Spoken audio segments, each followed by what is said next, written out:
Boi1da, I swear it's like this every single time. Toronto, I got you. I got us. What up? Yeah, I'm producer Boi1da. I'm from Toronto. I've done songs for Drake, Eminem, Carrie Hilson, Soulja Boy, Lloyd, a lot of people. I started when I was in high school. I actually started rapping first, and I was very terrible at rapping, so I always had the love for music. So I decided to just, go about it a different way, and I got into producing. I bought the FL Studio program, and I just started playing around with it, and it was just like an addiction.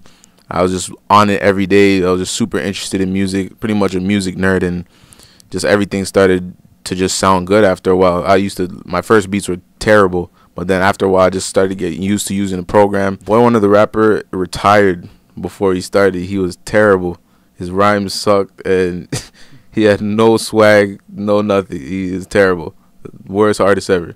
You won't ever hear him. He's shelved for life.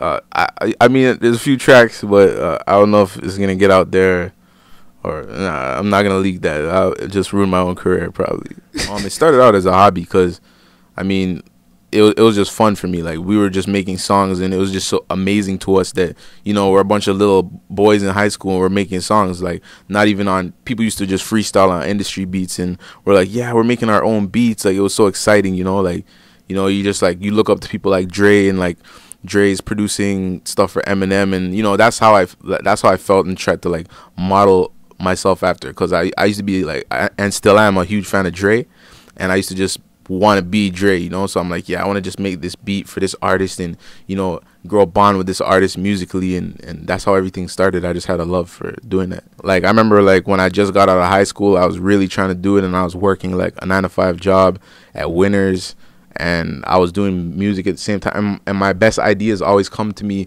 when I'm at work, and I'm just like, this is so whack, like, and I'm trying to, and when I get home, I'm too exhausted to make a beat. So I ended up quitting, and like, I got an old school Jamaican mom, so she's telling me like, this is not gonna work, you know what I'm saying? But like, I just kept going, and a lot of people were like, yo, you shouldn't have quit, you should have worked and made beats at the same time. But I was just like, this is way too much, because the 9-to-5 working was very draining, and I just couldn't take it, because people treat you a certain way. Like, I remember one time at Winners, the boss is just like, some stuff spilt on the floor, and she's just like, you pick it up.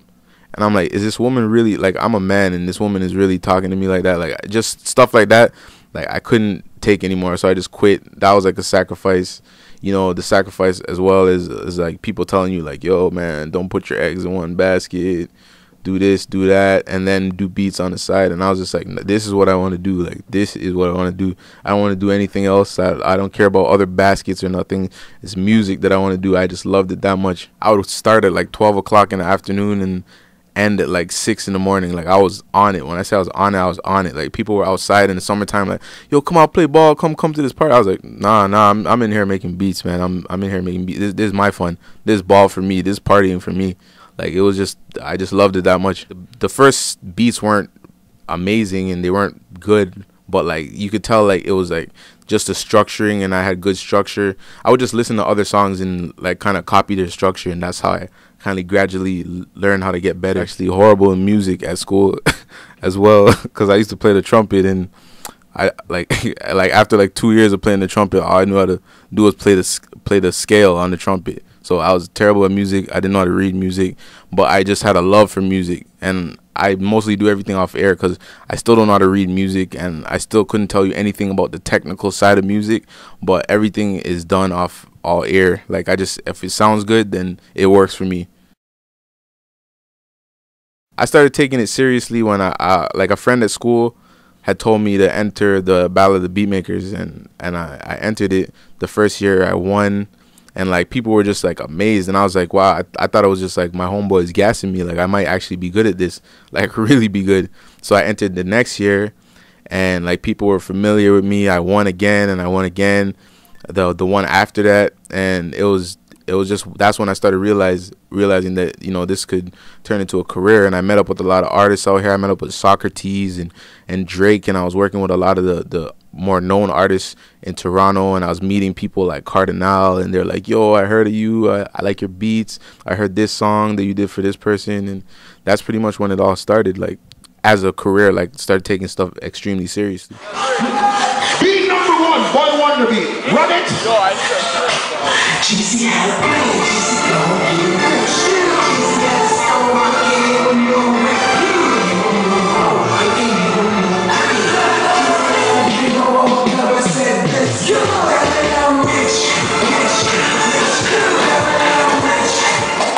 Beat number three from my friend Boi1da.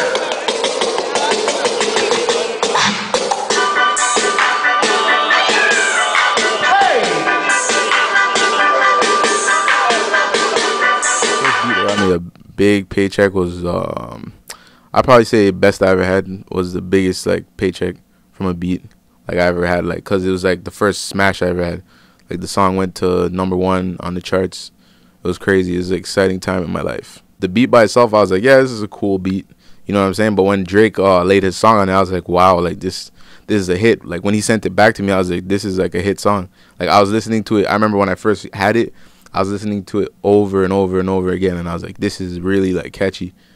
And it just, he put out the mixtape on the internet, and that was a song that caught on to everybody. Life just went crazy. I was in New York, like going for meetings and stuff. People were calling me on my phone like, hey, like we want you to come in for a meeting, like publishers and different people who wanted the beat. People were hitting me up, and that's when Drake started blowing up too. He kind of like took me along for the ride, so I was meeting people like along the way and just getting real familiar with people, and people were just putting me on to other people, and that's pretty much how everything got rolling. The whole mixtape itself, So Far Gone, like I had 2 joints that I did on that mixtape, and the Uptown one was kind of crazy too, because it was like a internet record that a lot of people liked. But my next big huge record was Forever though, because it had Drake, Eminem, Kanye, and Wayne on it. It was just like like nobody had ever seen anything like that before. Like it was crazy. Like those are all my favorite artists on like one of my favorite beats that I've ever made. That was probably like maybe like an hour or 2. It was because it's pretty simple. Like when you look into it, it's mostly drum, and melodically it's very simple. So it didn't really take that long. When I first got with Fake Work Management, and my manager is DJ at Fake Work, and he has like crazy, like him and Eminem are like tight, like they're good friends. And he had sent over like maybe like 8 beats to Eminem, and he picked 2 beats that were on Recovery. And then after they hit me and said one of them was like the first single, and I was like, whoa, like Eminem single is crazy.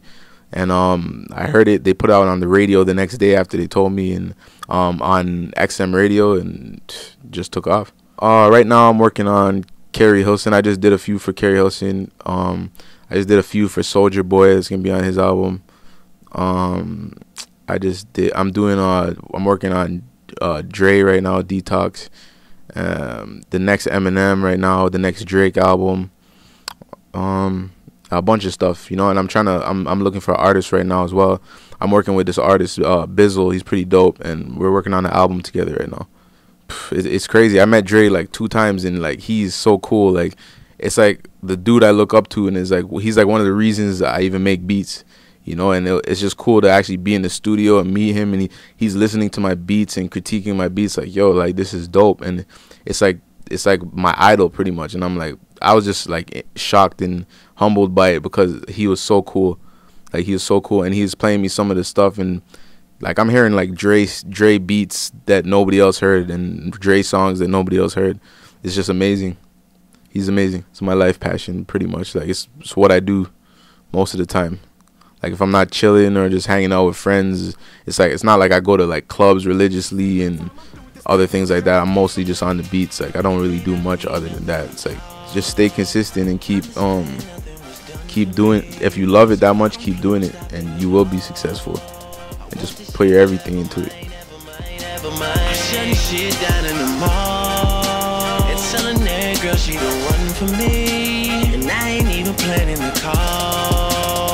This shit forever mine, ever mine, ever mine, ever mine.